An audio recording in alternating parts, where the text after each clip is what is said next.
Hello student, welcome to chemistry point. आज हम CG set 2024 का बचा हुआ जो भी क्वेश्चन है उसको सॉल्व करेंगे। इससे पहले पार्ट 1 पार्ट 2 जो है मैं अपलोड कर चुका हूं, तो जो नहीं देखे हैं तो आप जाके पहले यूट्यूब में देख लीजिए, ठीक है। फर्स्ट ऑफ ऑल एक अनाउंसमेंट है, केवी फिलिप केमिस्ट्री पॉइंट जो है लाइव क्लास स्टार्ट कर रहे हैं 29 जुलाई 2014 से, मतलब नेट के पेपर के बाद। पहले जो है 23 से सोचे थे, लेकिन नेट के पेपर के बाद जो है हम इसको स्टार्ट करने वाले हैं, ठीक। अभी मानसून ऑफर चल रहा है, तो आप जो है इस कांटेक्ट नंबर पे कांटेक्ट करके अपना रजिस्ट्रेशन करा सकते हो। 20 स्टूडेंट्स के लिए आपका ऑफर चल रहा है। 20 स्टूडेंट के बाद ये ऑफर खत्म हो जाएगा। कोर्स जो है 12 मंथ कराएगा। कोर्स में जो है आपका कंप्लीट कोर्स कराया जाएगा 12 मंथ में, और हर वीक जो है आपका संडे को टेस्ट होगी। इसमें जो भी आप पढ़े रहोगे उसका टेस्ट रहेगा, यूनिट टेस्ट होगा, आपका माइनर टेस्ट होगा, कंप्लीट टेस्ट होगा, ठीक है। तो आपका 1 ईयर कोर्स है, ये ध्यान रखिएगा, 1 ईयर कोर्स है आपका। टाइमिंग जो रहेगा आपका 3 आवर्स का टाइमिंग रहेगा आपका। 7 से 10 जो है आपका, सुबह 7 से 10 जो है आपका क्लास चलेगा, लाइव क्लास। यदि आप लाइव क्लास मिस करते हो तो आपको रिकॉर्डिंग क्लास भी मिल जाएगा, मतलब रिकॉर्डेड वीडियो भी मिल जाएगा। तो आप यदि इंटरेस्टेड है तो इस नंबर पे कांटेक्ट कर सकते हो, ठीक है। चलिए स्टार्ट करते हैं। क्वेश्चन नंबर 10, ये जो है मेरे पास बी सेट है, तो आप जो है बी सेट वालों को डायरेक्ट मिल जाएगा क्वेश्चन, बाकी लोग को थोड़ा सा ढूंढना पड़ेगा। क्वेश्चन नंबर 10 है, which technique is used for extraction of metal. First दिया है एमैल्गमेशन का यूज किया जाता है मेटल एक्सट्रैक्शन में, गोल्ड और कॉपर के एक्सट्रैक्शन में यूज किया जाता है, तो ये सही है आपका। सॉल्वेंट एक्सट्रैक्शन, इसका यूज किया जाता है गोल्ड और सिल्वर को एक्सट्रैक्ट करने में, डी इज करेक्ट, ठीक। अब ए और बी किसमें है देख लो, ए और बी किसमें है आपका, फर्स्ट में है, सेकंड में है और डी में है। हाइड्रोमेटलर्जन भी यूज किया जाता है, और D ion exchange chromatography. Ion exchange chromatography का बहुत ज्यादा यूज होता है ट्रांजिशन एलिमेंट जो नोबेल मेटल होता है उनका एक्सट्रैक्शन में। जैसे कि आपका नोबेल मेटल में कौन कौन से आ जाएगा, rhodium, ruthenium, iridium, gold, silver, copper, ये सब जो है आपका नोबेल मेटल होता है, तो इनके एक्सट्रैक्शन में इसका यूज किया जाता है। तो 10th का आंसर आ जाएगा D option, option D. Next question है 26 नंबर का, what is the magnitude of distribution ratio if extraction percentage दिया है एक्स्ट्रा 90%, ठीक, और and volume of organic and aqueous phase is same. हम जो है एक्सट्रैक्शन के लिए ऑर्गेनिक और एक्वस फेज ले रहे हैं, उसका वॉल्यूम को सेम लिया है। तो देखो डिस्ट्रीब्यूशन रेशियो इक्वल होता है आपका VW upon V0 extraction upon 100 minus E, 100 minus E. VW क्या होता है, VW होता है volume of water, volume of water. V0 होता है वॉल्यूम ऑफ ऑर्गेनिक सॉल्वेंट, ठीक। तो यहां पर देखो आप लिए हो इसमें क्या कि ये दोनों का वॉल्यूम क्या लिए हम, सेम लिए हैं, तो वॉल्यूम ये दोनों का वॉल्यूम सेम है, तो मैं मान सकता हूं VW इज इक्वल V0। तो यहां पर जो है VW को V0 से रिप्लेस कर देता हूं मैं, तो E अपॉन 100 माइनस E, तो ये दोनों कैंसल आउट होके 1 हो जाएगा, और E का वैल्यू कितना दिया है 90%, तो 90 अपॉन 100 माइनस 90, तो 90 अपॉन 10, ये कितना आ जाएगा 9। तो ऑप्शन डी इज करेक्ट, इसका ऑप्शन डी आ जाएगा भाई। इसमें दिया which of the following instrument can be used both for separation and determination of molecular mass of polymers and biomolecule. तो इसमें यूज किया जाता है साइज एक्सक्लूजन क्रोमेटोग्राफी का। साइज ऑप्शन आ जाएगा सी ऑप्शन, 28 का C option. 30 number, question number 30, identify the metals that are involved in maintaining the insulin level in mammals। तो इसमें भैया बिस्मथ और एंटीमनी टॉक्सिक होता है, इसलिए इसका यूज नहीं किया जाता, जबकि क्रोमियम का यूज किया जाता है हाइपोग्लाइसेमिया में और हाइपर दोनों में। जबकि मॉलिब्डेनम में जो है हाइपरग्लाइसेमिया होती है यदि, तो उसमें जो है ग्लूकोज लेवल को कम करने के लिए हम यूज करते हैं मॉलिब्डेनम का। तो इसका ऑप्शन आ जाएगा ए और सी, मतलब बी ऑप्शन, 30 का B option. Next question 37, the rotational partition function of HCl at 25 degree centigrade. तो HCl रोटेशनल पार्टीशन फंक्शन पूछा है, इसमें दिया है आपका B bar is equal 10.591 centimetre inverse और KBT upon HC is equal 207.22 centimetre inverse. ठीक, रोटेशनल पार्टीशन फंक्शन आपको पूछा है। अब देखो इसमें जो है फार्मूला होता है, रोटेशनल पार्टीशन फंक्शन का फार्मूला होता है KBT अपॉन B बार। ठीक, रोटेशनल कांस्टेंट B जो है रोटेशनल कांस्टेंट, K जो है आपका बोल्ट्जमैन कांस्टेंट, T है टेम्परेचर। तो इनका वैल्यू दिया देखो, लेकिन इसमें SC दिया है। SC क्यों दिया है? देखो जब हम इसका यूनिट देखो यदि अभी बोल्ट्जमैन कांस्टेंट और टेम्परेचर का, तो बोल्ट्जमैन का होता है जूल पर केल्विन और इसका होता है केल्विन। ठीक, ये दोनों कैंसल आउट होगा, आंसर क्या आना चाहिए? इसका यूनिट यदि जूल में देता तो HC नहीं देता, लेकिन हमको जूल को यदि कन्वर्ट करना है सेंटीमीटर इनवर्स में, तो हम इसको डिवाइड कर देते हैं HC का। क्यों? क्योंकि HC में जो है यदि देखोगे आप, H का वैल्यू होता है आपका जूल सेकेंड, प्लांक कांस्टेंट का यूनिट होता है जूल सेकेंड, और C जो रहता है आपका सेंटीमीटर पर सेकेंड। तो सेकेंड कैंसल आउट हो जाएगा, जूल कैंसल आउट होगा, सेंटीमीटर बचा। तो यहाँ पे जो है आपका यहाँ पे बच जाएगा सेंटीमीटर इनवर्स। तो इसलिए जो है ये वैल्यू दिया है, तो फार्मूला यही रहेगा, बस यूनिट के कारण जो है HC दिया है आपको। तो बस कुछ नहीं करना है, जो वैल्यू है उसको आप पुट करो और आंसर आ जाएगा आपका 10.591। ठीक, अब देखो इसमें जो है ज्यादा कुछ नहीं है आपका, यदि आपके पास कैलकुलेटर नहीं है तो इजीली इसको सॉल्व कर सकते हो। कैसे? देखो इसको मान लो 200, इसको मान लो आप 10, इसको 200 और 10, तो इसको 200 मान लो अप्रोक्सीमेट, इसको 10, तो ये क्या आ जाएगा 20। तो 20 के आसपास कौन सा वैल्यू है ये देख लो, तो आपका ऑप्शन आ जाएगा आपका सी ऑप्शन। देखो वहां पर कैलकुलेटर नहीं है तो ऐसा ऑप्शन आपको देखना पड़ेगा। ठीक है, देखो एग्जैक्ट यदि देखोगे इसको सॉल्व करोगे तो इसका वैल्यू आता है 19.57। तो ये तरीका भी जल्दी सॉल्व करने का, आपका क्विक सॉल्व करने का, तो सी ऑप्शन आ जाएगा 19.5। क्वेश्चन नंबर 55, देखो 55 नंबर क्वेश्चन में दिया है, विच of the following equation is not true for linear operator P cap and Q cap and function F and G function दिया है, और P Q जो है आपका कैपिटल P जो है आपका ऑपरेटर है, Q और P ऑपरेटर है। ठीक, तो इसमें जो है इसके लिए कुछ रूल होता है। ये रूल होता है, एक रूल, मान लो आपके पास X है, कोई ऑपरेटर X है, B Y cap plus C Z cap है। ठीक, ये दोनों कांस्टेंट है, तो ये जो है x को यदि आप ये करोगे तो कांस्टेंट को आप आगे पीछे कर सकते हो, उसमें कोई दिक्कत नहीं है।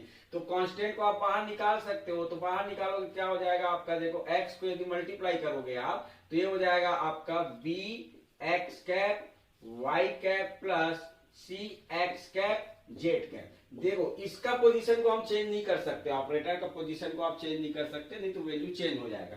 आप जो है y x नहीं कर सकते इसको, नहीं आप z x कर सकते हो। यदि ये सामने है तो ये जब मल्टीप्लाई करोगे अंदर ले जाओगे तो उसको सामने ही रखना है, बाहर नहीं रखना है। ठीक, तो उस दूसरा होता है, मान लो आपके पास P प्लस Q है, F है, देखो लेफ्ट साइड है, तो जब इसके साथ ये करेगा तो P cap F plus Q F होगा आपका आंसर।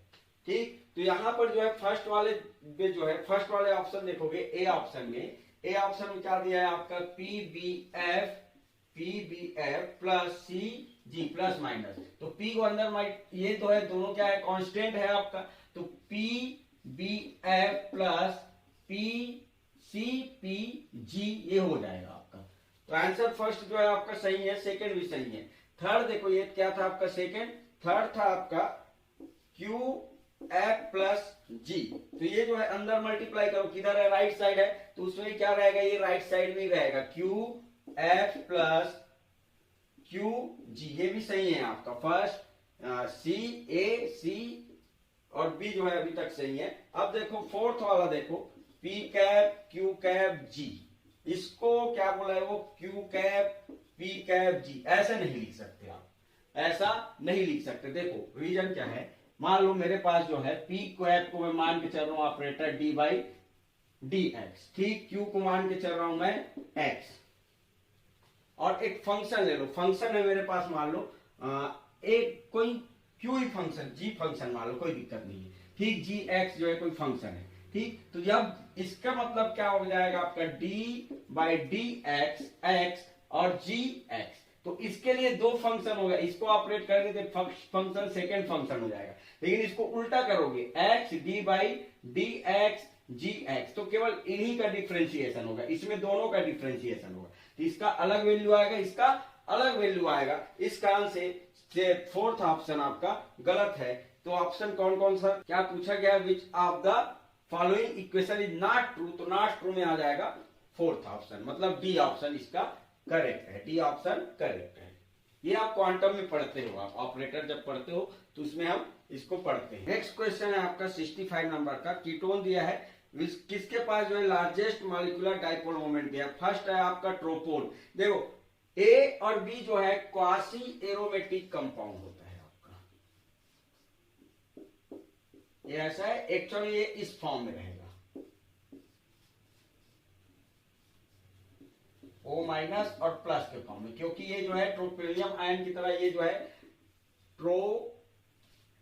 ये जो है आपका ट्रोपोन होता है, इसका नाम है ट्रोपोन, और इतने पार बस का नाम क्या होता है, ट्रोपेलियम आयन। तो ये इस फॉर्म में पाया जाएगा, ना कि इस फॉर्म में। अब इसमें से भी ये पॉजिटिव चार्ज जो है निगेटिव चार्ज से जितना दूर हो सके उतना रहेगा, क्योंकि जितना ज्यादा चार्ज रहेगा, रीजन क्या है देखो थोड़ा सा, ये जो है कुछ ऐसा रहेगा आपका, ये ऐसा क्यों, क्योंकि यहां पर देखो पॉजिटिव और निगेटिव चार्ज एक दूसरे के इलेक्ट्रोस्टैटिक फोर्स में इसको पकड़ के रखा हुआ है, तो ये पॉजिटिव चार्ज इस रिंग में उतने अच्छे से इन्वॉल्व नहीं होगा। तो जितना अच्छे से इन्वॉल्व, यदि ये अच्छे से इन्वॉल्व नहीं हो रहा है, मतलब इसका एरोमेटिसिटी कम होगा, क्योंकि डीलोकलाइजेशन जितना ज्यादा उतना ज्यादा एरोमेटिसिटी, जबकि इसमें दूर है तो अट्रैक्शन इन दोनों का बहुत कम है, तो इस फॉर्म में पाया जाए, ये ज्यादा स्टेबल है इसके अपेक्षा, ठीक। तो ये डाइपोल मोमेंट मतलब क्या होता है, पॉजिटिव और निगेटिव चार्ज में जो है सेपरेशन, तो इसमें जो है आपका ये पॉजिटिव और निगेटिव चार्ज में एरोमेटिक कंपाउंड है। तो और आपका डी वाला ऑप्शन या तो ए हो सकता था या डी हो सकता था, क्योंकि डी वाला भी क्या है आपका एरोमेटिक है, प्रोपिनोन, साइक्लोप्रोपिनोन बोलते हैं, ये भी क्या है आपका एरोमेटिक होता है, एरोमेटिक होता है। तो इसमें भी जो है आपका ये जो है क्वासी एरोमेटिक कंपाउंड होता है, ये जो है कुछ ऐसा रहेगा, ठीक। अब देखो आपका डाइपोल मोमेंट का, डाइपोल मोमेंट इज इक्वल क्या होता है, mu is equal Q into L, तो क्यू तो दोनों में लगभग एक जैसा है, एल डिस्टेंस देखोगे किसका distance, positive charge negative charge इसमें ज्यादा दूरी में है, इसमें जो है कम डिस्टेंस पे है, तो ऑप्शन जो है आपका ए ऑप्शन आ जाएगा, इसका ए ऑप्शन आएगा। इसका वैल्यू देखोगे यदि, ये होता है 4.17 डेबाई, जबकि इसका 3.78 डेबाई के आसपास रहता है डाइपोल मोमेंट, तो ए ऑप्शन इसका करेक्ट है, ए ऑप्शन करेक्ट है। बाकी तो तुम्हारा रेजोनेंस होगा आपका, सिंपली जो है रेजोनेंस होगा, तो वो जो है उतना ज्यादा चार्ज सेपरेशन नहीं करेगा जितना एरोमेटिक, क्योंकि ये इसी फॉर्म में पाया जाएगा, इस फॉर्म में ये एरोमेटिक फॉर्म में है, ठीक है। तो इसमें जो है ये चार्ज फॉर्म में रहेगा, जबकि उसमें उन दोनों में बाकी जो दो बचा है उसमें आपका रेजोनेंस होगा। अब देखो सी वाला तो होगा ही नहीं, क्यों, क्योंकि एंटी एरोमेटिक बनाएगा, एंटी एरोमेटिक बनाएगा। यदि यहाँ पर मैं पॉजिटिव चार्ज लाता हूँ, ये ऐसे पॉजिटिव चार्ज लाता हूं, तो ये एंटी एरोमेटिक, तो ये तो होगा ही नहीं तुम्हारा, ये जो है केवल इसी फॉर्म में पाया जाएगा, इसी फॉर्म में, ये नॉन पोलर मॉलिक्यूल होगा, नॉन पोलर होगा आपका, नॉन पोलर होगा आपका, ठीक। और बी वाला देखोगे तो बी वाला 6 मेंबर रिंग है, आपका सिंपली कॉन्जुगेशन होगा, तो कॉन्जुगेशन से आपका चार्ज सेपरेशन होगा, तो रेजोनेंस जो रहता है आपका उतना इफेक्टिव रहता है जितना ये रहेगा आपका। ठीक, तो ये दोनों चार्ज फॉर्म में रहेगा, ये वाला नॉन पोलर रहेगा, थर्ड वाला जो है सेकेंड वाला पोलर तो रहेगा लेकिन उतना ज्यादा पोलर नहीं रहेगा। नेक्स्ट क्वेश्चन है 76 का, ये दिया है एक्स और वाई क्या होगा ये पूछ रहा है वो। ठीक, तो इसमें भैया आपका क्लेडन जो बुक में देखना उसमें दिया है सिलिकॉन और बोरॉन वाले जो चैप्टर है उसमें यदि आपका सिलिकॉन जुड़ा हुआ है कहीं पे और कोई इलेक्ट्रोफाइल आ रहा है तो वो इप्सो पोजीशन पे जुड़ता है। कौन पोजीशन पे जुड़ता है आपका? इप्सो पोजीशन पे। तो यहां पर जो है इसके पास वेकेंट ऑर्बिटर रहेगा तो ये यहां से अटैक करेगा और बना लेगा आपका एक्स बनेगा कुछ ये Fe3 और यहां पर पॉजिटिव चार्ज, फिर BCl3 माइनस के फॉर्म में आएगा। ठीक, तो देखो ऑप्शन कौन कौन सा हो सकता है, या तो ए ऑप्शन होगा या फिर डी ऑप्शन होगा। फिर जो है नेक्स्ट स्टेप में फिर से आपका एरोमेटाइजेशन हो जाएगा, ये यहां जाएगा, ये वाला पार्ट बाहर निकल जाएगा। ठीक, सेलाइल ग्रुप जो है आपका बाहर निकलेगा और BCl3 बनेगा। यहां से आपका Cl माइनस जो है यहाँ पे अटैक करेगा, ये ग्रुप जो है बाहर हो जाएगा और ये जो है Cl आ जाएगा, मतलब ये जो हो जाएगा Y। तो ऑप्शन कौन सा आएगा? देखो ऑप्शन आ जाएगा आपका D option. D option is correct, यहाँ पर डी ऑप्शन आ जाएगा आपका। ठीक है, D option is correct. Next question है, ये क्वेश्चन दिया है एक्स पूछा है आपको, एक्स क्या होगा? देखो सिंपल चीज है, यहां पर ये न्यूक्लियोफाइल है, न्यूक्लियोफाइल है तो अटैक करेगा ऑक्सीजन पे, ये यहां आ जाएगा, यहां पर बनेगा आपका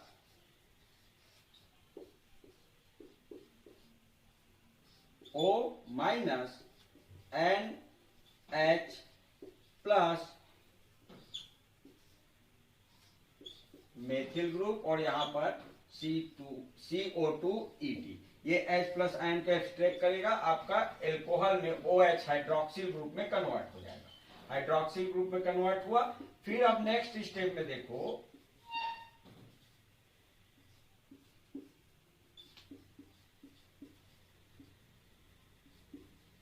यहां पे ये जो ग्रुप है नाइट्रोजन यहां से पुश करेगा और ये बॉन्ड जो है अटैक करेगा, सॉरी ये जो है यहाँ पे यहां से जो है सॉरी, तो ये जो है आपका अल्फा बीटा है तो अल्फा पोजीशन पे अटैक करेगा, ये बॉन्ड बीटा पोजीशन पे अटैक करेगा, ये बॉन्ड यहां शिफ्ट हो जाएगा, ये बॉन्ड यहां आ जाएगा।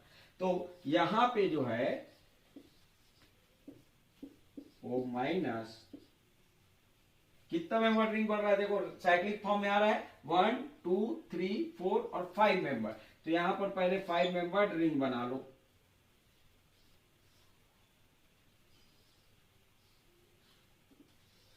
ये 5 मेंबर रिंग हो गया, ये फर्स्ट सेकेंड थर्ड फोर्थ और ये फिफ्थ नंबर। तो ये fifth number 1 number second third और फोर्थ क्या क्या जुड़ा है देख लो। फर्स्ट नंबर से जुड़ा है आपका, सेकेंड नंबर पे नाइट्रोजन है तो NH ग्रुप कर लो इसको, और यहाँ पर डबल बॉन्ड आएगा सेकेंड और थर्ड के बीच, डबल बॉन्ड तो डबल बॉन्ड। थर्ड नंबर पे है आपका मेथिल ग्रुप और फोर्थ नंबर पे है आपका COOET। ठीक, COOET और नाइट्रोजन 4 बॉन्ड बनाए इसलिए आ जाएगा पॉजिटिव चार्ज। ठीक, ये जो है आपका ये हो गया OH ग्रुप। फिर जो है आपका देखो यहां से ये बॉन्ड फिर से आपका कम बैक करेगा, नाइट्रोजन पॉजिटिव चार्ज है इसलिए स्टेबल नहीं है, तो ये जो है यहां आ जाएगा, यहां पे आके वापस आएगा और बना लेगा आपका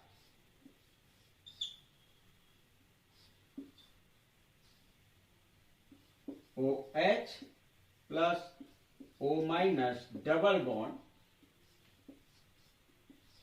मेथिल ग्रुप, यहां पर आ जाएगा आपका nitrogen hydrogen COOET double bond. ठीक, फिर नेक्स्ट स्टेप में आपका मैं एक ही स्टेप में करा रहा हूं। ठीक है, ये वाला जो है H प्लस आयन एक्सट्रैक्ट करेगा, जबकि यहां पर ये जो है हाइड्रोजन एसिडिक है क्योंकि यहाँ पर इलेक्ट्रॉन न्यूट्रॉन ग्रुप इसके साथ भी कॉन्जुगेशन में रहेगा, यहाँ पर भी कॉन्जुगेशन में रहेगा, कम बैक करेगा, ये ग्रुप बाहर निकल जाएगा, तो एरोमेटाइजेशन होगा वहां पर। तो फाइनली आपका ऑप्शन आ जाएगा OH COOET double bond methyl group, और यहां पर ये एरोमेटाइजेशन OH ग्रुप आएगा। तो ऑप्शन देखो कौन सा ऑप्शन सही है आपका, बी ऑप्शन आ जाएगा। B option is correct option, B option is correct option. Okay, यहां पर बी ऑप्शन आएगा। देखो 85 नंबर का क्वेश्चन देखो, 85 नंबर में 85 नंबर का आंसर आ जाएगा आपका डी ऑप्शन, क्योंकि इसमें नॉरिश 1 नॉरिश 2 नहीं हो सकता, तो डी ऑप्शन होगा आपका ऑक्सीडाई पाइमेथेन रीअरेंजमेंट। ठीक है, इसका जो है डी ऑप्शन होगा आपका, इसका डी ऑप्शन होगा। ठीक है, नेक्स्ट क्वेश्चन है 86 नंबर। 86 नंबर क्वेश्चन में दिया है 4 कंडीशन दिया है, फर्स्ट सेकंड थर्ड और फोर्थ। उसमें पूछा है Woodward Hoffmann selection rule, thermal condition पे इलेक्ट्रोसाइक्लिक रिंग ओपनिंग होगा तो कौन सा ज्यादा इजीली होगा, ये पूछा है। देखो 2 फॉर्म दिया है, ये सिस फॉर्म है, ये ट्रांस फॉर्म है। इसमें ये सिस फॉर्म है, ये ट्रांस फॉर्म है, यहां पर हाइड्रोजन आ जाएगा। तो देखो ये वाला जो है आपका ये सिस फॉर्म है, तो सिस फॉर्म है तो रिंग ओपनिंग होगा, रिंग ओपनिंग होगा, ये वाला बॉन्ड टूटेगा, साइक्लिक ये क्या होगा, ये यहां आएगा, ये यहां आ जाएगा। ठीक, तो ये बॉन्ड टूटेगा, डबल बॉन्ड बनाएगा। अब देखो इस वाले फॉर्म में ये प्लेनर फॉर्म में रहेगा आपका, दोनों एक साइड है, तो इजीली बॉन्ड ब्रेक होगा, और ब्रेक होने के बाद ये बॉन्ड जो है डबल बॉन्ड जो रहेगा वो इजीली कॉन्जुगेट होगा। ठीक, ये जो है दोनों सिस फॉर्म में इसका आंसर। अब देखो ट्रांसफॉर्म में ये करोगे तो ट्रांसफॉर्म में कॉन्जुगेशन कम होगा, क्योंकि बॉन्ड जो है आपका एक दूसरे के अपोजिट है। ये जो रिंग है, ये रिंग का बॉन्ड जो है दोनों सिस पोजीशन पे, ये जो है आपको ट्रांस पोजीशन पे, देखो ये जो है आपको दिख रहा होगा, तो इसमें कॉन्जुगेशन उतना इजीली नहीं होगा, जबकि सिस फॉर्म में जो है आपका कॉन्जुगेशन जो है इजीली होगा। इसमें जो है आपका प्लेनर फॉर्म में है, तो ये जो है आपका ये यहां से आएगा, ये यहां चला जाएगा, मतलब ये बॉन्ड इधर आएगा और डबल बॉन्ड इधर शिफ्ट होगा, प्लेनर फॉर्म है तो इजीली ब्रेक डाउन होगा इसका, सिस वाले का। जब ट्रांसफॉर्म में बनाओगे तो ट्रांसफॉर्म में कॉन्जुगेशन उतना इजीली नहीं होगा, ट्रांसफॉर्म में जो है आपका कॉन्जुगेशन उतना इजीली नहीं होगा। देखो एक बॉन्ड ऊपर की ओर है, एक बॉन्ड नीचे की ओर, तो ये बॉन्ड यहां जाएगा, फिर ये इधर आएगा, तो वो जो है आपका ट्रांसफॉर्म में इजीली कॉन्जुगेशन नहीं होगा, तो ये जो है जल्दी रिंग ओपनिंग होगा इसका, इसके अपेक्षा। तो आपका रिंग ओपनिंग देखोगे, इलेक्ट्रोसाइक्लिक रिएक्शन देखोगे तो फर्स्ट में ज्यादा होगा सेकेंड की अपेक्षा, वैसे ही आपका थर्ड वाले में ज्यादा होगा फोर्थ की अपेक्षा। ये थर्ड है और ये फोर्थ है, ऑप्शन देखो कौन सा मैच कर रहा है। तो इसमें आ जाएगा आपका which of the following statement are true, first undergo ring opening more readily compare to second. तो फर्स्ट स्टेटमेंट सही है, सेकेंड देखो second undergo ring opening more readily, ये गलत है आपका। Third undergo ring opening more readily compare to fourth, तो ये आपका ये भी सही है। तो ए और सी सही है, मतलब ए ऑप्शन आ जाएगा इसका जो है ए ऑप्शन आ जाएगा। बस रिंग का कंडीशन देखना था, ये जो है प्लेनर टाइप का रहेगा, जबकि ये जो है आपका ट्रांसफॉर्म में है, एंटी फॉर्म में रहेगा, ट्रांस टाइप का रहेगा, तो इसमें इजीली जो है डबल बॉन्ड का कॉन्जुगेशन होगा, इस कारण से इसका रिंग ओपनिंग उतना अच्छे से होगा इसके अपेक्षा, इसमें भी जो है वैसी कंडीशन आ जाएगा। ओके, थैंक यू, मिलते हैं नेक्स्ट वीडियो में।